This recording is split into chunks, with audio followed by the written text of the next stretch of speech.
एक मोठी breaking news समोर येते। संतोष देशमुख हत्या प्रकरणात आता पुढील सुनावणी 7 जुलैला होणार आहे। संतोष देशमुख हत्या प्रकरणाची आज सुनावणी होती। सरकारी वकील उज्ज्वल निकम देखील या खरं तर सुनावणीला उपस्थित होते आणि त्यानंतर आरोपीच्या निर्दोष मुक्तीच्या अर्जावर आज निकाल लागण्याची शक्यता होती। मात्र आता पुढील सुनावणी ही 7 जुलैला होणार आहे।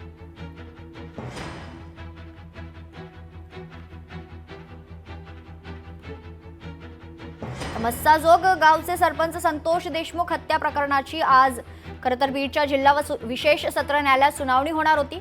मागील सुनावणी दरम्यान न्यायाधीश रजेवर असल्याने सुनावणी पुढे ढकलण्यात आली होती। तर आज ही सुनावणी संपन्न झालेली आहे, पार पडलेली आहे। या प्रकरणात वाल्मिक कराडसह अन्य आरोपींवर मकोगा अंतर्गत गुन्हा खरं तर दाखल आहे आणि आता त्यानंतर पुढील सुनावणी ही 7 जुलैला होणार असल्याची माहिती समोर येते।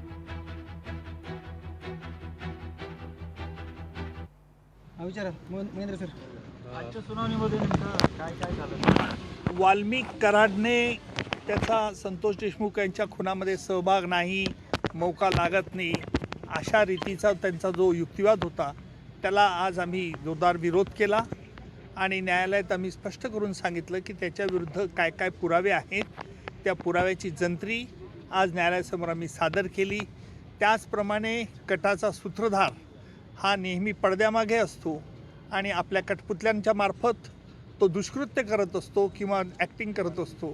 त्याप्रमाणे आज न्यायालयात आम्ही प्रतिपादन केलं आणि न्यायालयाने 8 जुलैला पर्यंत निर्णय राखून ठेवलेला आहे, 7 जुलैपर्यंत।